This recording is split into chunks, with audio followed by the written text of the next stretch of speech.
आज हम बताने जा रहे हैं एक समान त्वरण के साथ सरल रेखा में गति के समीकरण। तो गति के तीन समीकरण होते हैं। पहला समीकरण होता है v बराबर u plus a t, s बराबर u t plus half a t square, v square बराबर यू स्क्वायर प्लस 2as। यहाँ पर u बराबर है प्रारंभिक वेग, यानी कोई वस्तु चलता है तो उसका शुरू में जो वेग होता है उसको u से सूचित करते हैं, और v बराबर होता है अंतिम वेग, यानी जब अंतिम में गाड़ी जब रुकने वाली होती है तो उस समय का वेग जो होता है अंतिम वेग माना जाता है और उसको v से सूचित करते हैं। और यहाँ t का मतलब समय दर्शाया गया है, और a मतलब त्वरण है। जो गाड़ी जब चलती है तो उसमें त्वरण उत्पन्न होता है, तो त्वरण को क्या चीज से सूचित करते हैं? a से सूचित करते हैं। और s का मतलब दूरी या विस्थापन हम समझ सकते हैं। ये तीनों समीकरण को हम ग्राफ के माध्यम से हम प्राप्त करेंगे कि तीनों सूत्र ग्राफ के माध्यम से कैसे हमें प्राप्त होता है। तो हम इसके लिए सबसे पहले एक ग्राफ का निर्माण करेंगे। ग्राफ में हम x अक्ष y अक्ष पर x अक्ष पर लेंगे समय और y अक्ष पर लेंगे वेग।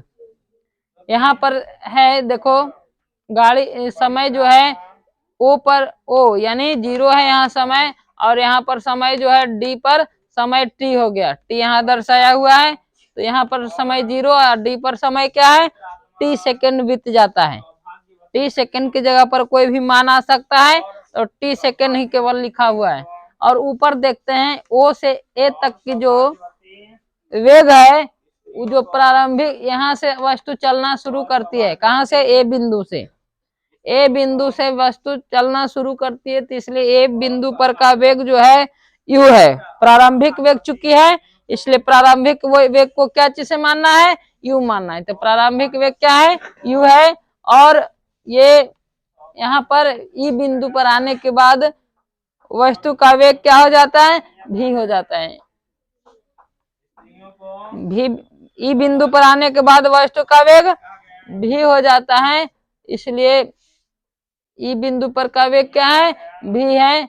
यहाँ पर देखो ये बी बिंदु है, वस्तु का ग्राफ ए से बी तक गया है, ए से बी तक ग्राफ है।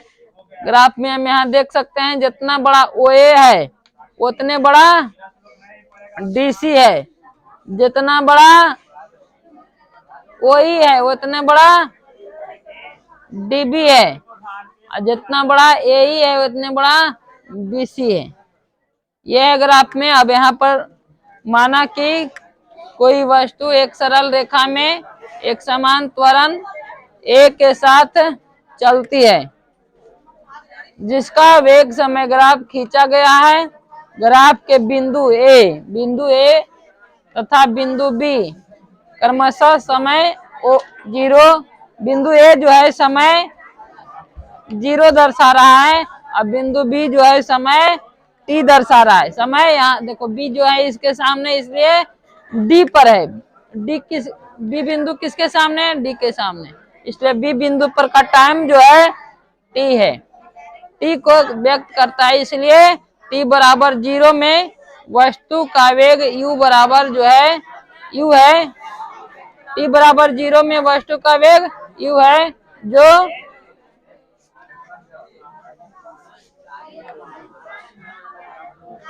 अरे तुम लोग क्या हल्ला कर रहा है?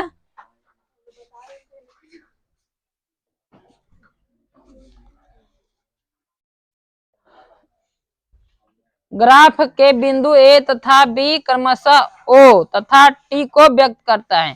टी बराबर 0 में वस्तु का वेग यू है। टी बराबर 0 में वस्तु का वेग क्या है? यू। यहाँ ए पर चलना शुरू करती है, तो इसलिए टी बराबर 0 यानी ए पर वस्तु का वेग क्या है?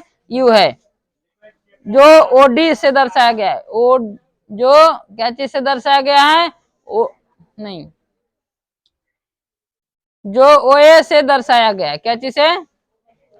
ओए से दर्शाया गया है। ओए बराबर क्या है? सीडी। ओए बराबर सीडी द्वारा दर्शाया गया है। तथा टी सेकेंड यहाँ से यहाँ तक है। टी सेकेंड में वस्तु का वेग यहाँ पर बी पर है, और वे बी पर कितना हो जाता है वेग? भी हो जाता है। बी पर वेग भी हो जाता है, जो किसके द्वारा दर्शाया गया है? ओई द्वारा दर्शाया गया है। और ओई बराबर कितना है? बीडी। वही बराबर BD है। अब यहाँ पर प्रमाण में आते हैं। प्रमाण में हम जानते हैं कि वेग समय, इधर क्या है वेग, नीचे क्या है समय। वेग समय ग्राफ का ढाल हम पहले बता चुके हैं कि क्या देता है, वेग समय ग्राफ का ढाल हमें त्वरण का मान देता है, बताए थे ना।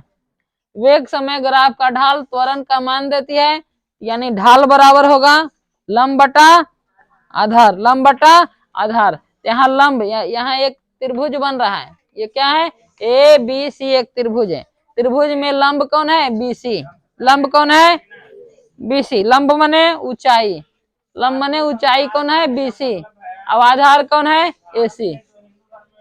तो यहाँ हम लिखेंगे लंब बटे आधार। ये ढाल का मतलब क्या होता है, ढाल का मतलब त्वरण होता है। तो ढाल के जगह पर क्या लिख दिए ए बराबर लंब कितना है BC, यहाँ पर बताए थे ना लंब मने ऊंचाई BC है।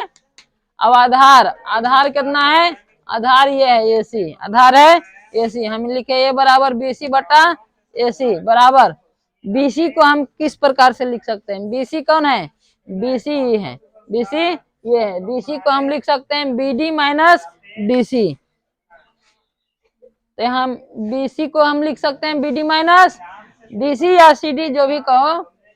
तो यहाँ पर BC बराबर BD माइनस CD है, और AC बराबर कौन सी है OD, OC बराबर हम लिखे OD। अब हम यहाँ पर मान बैठाएंगे, इसमें एक के बदले ये है BD हम यहाँ से देखते हैं BD को क्या चीज से दर्शाया गया है, BD, B से D तक की दूरी को क्या माना गया भी, इसलिए इसको भी लिखे। और CD कहाँ है CD को क्या माना गया है, यहाँ से यहाँ तक U, क्या माना गया है U, इसको U माना गया है। और OD बराबर क्या माना गया है T, इसलिए OD की जगह पर हम T बैठाते हैं। इसलिए हमें प्राप्त हुआ A बराबर V माइनस U बटा T। अब इसको A और T को गुना कर दे तो हो जाएगा AT बराबर V माइनस U। अब अगर V को इधर रखे, U को उस साइड भेजे तो क्या होगा, U के पहले क्या है माइनस, ऊपर T जाने के बाद क्या हो जाएगा प्लस, तो हो जाएगा U प्लस AT, वही है U प्लस AT, यानी V बराबर U प्लस AT। हमारा पहला समीकरण जो यहाँ था वो प्राप्त हो गया। ग्राफ के माध्यम से पहला समीकरण हमने प्राप्त कर लिया। अब दूसरा समीकरण को देखते हैं। दूसरा समीकरण में हम देखते हैं, दूसरा समीकरण को अब हम प्राप्त करते हैं। तो चूंकि वेग समय ग्राफ के नीचे, वेग समय ग्राफ है ना, ये वेग समय ग्राफ AB है, वेग समय ग्राफ AB है। तो वेग समय ग्राफ के नीचे का जो क्षेत्रफल है वो किसका मान देता है, चली गई दूरी का मान देता है। किसका मान देता है, चली गई दूरी का मान देता है। इसलिए समय अंतराल 0 से लेकर T, समय कितना देरी तक चला वह वस्तु, 0 समय से लेके T तक चला। 0 से T सेकेंड में तय की गई दूरी क्या होगा, ये जो पूरा आकृति जो देख रहे हो उसका क्षेत्रफल निकाल देना है। तो क्षेत्रफल का, तो उस आकृति का नाम क्या है OABD, OABD का क्षेत्रफल टोटल निकाल देंगे। तो OABD में देखते हैं कि दो गो चित्र बना हुआ है, एगो बना हुआ है आयत का, एगो बना हुआ है त्रिभुज का। तो सबसे पहले आयत का नाम है ODCA, ODCA आयत, OACD भी बोल सकते हैं, OACD का क्षेत्रफल।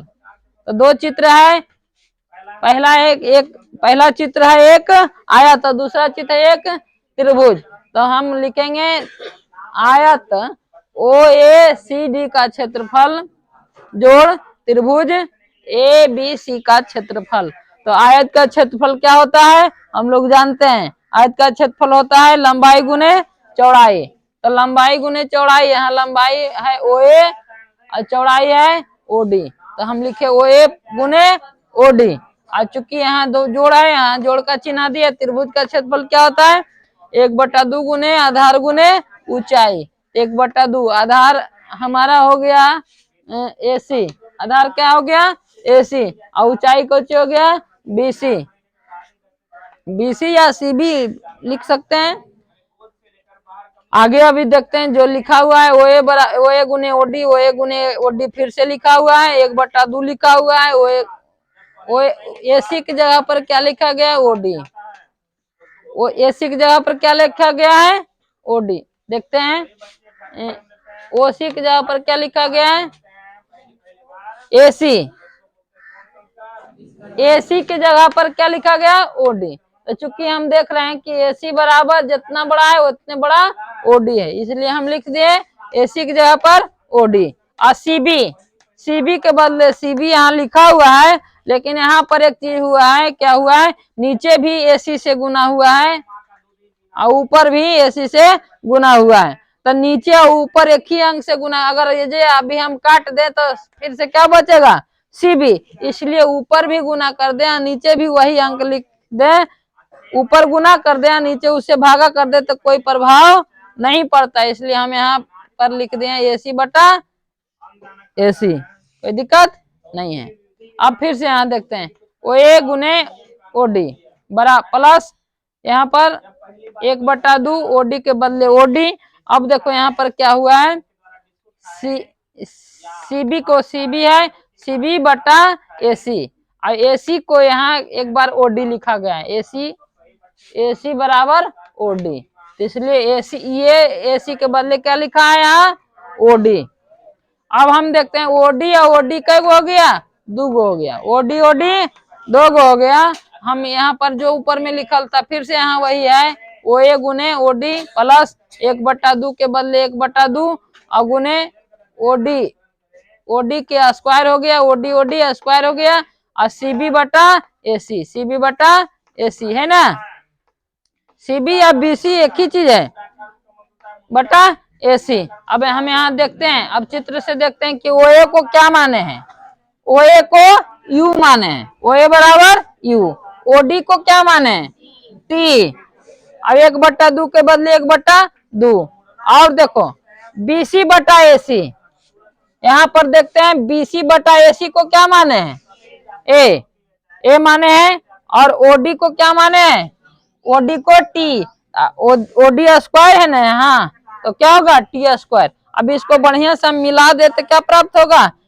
एस बराबर यहाँ है यू गुने टी, तो क्या हो गया? U T. अब प्लस के जगह पर प्लस, हाफ के जगह पर हाफ, अगुने ए टी स्क्वायर। इसलिए हमें दूसरा समीकरण प्राप्त हो गया, एस बराबर u t plus half a t square. अब हम तीसरा समीकरण को प्राप्त करेंगे।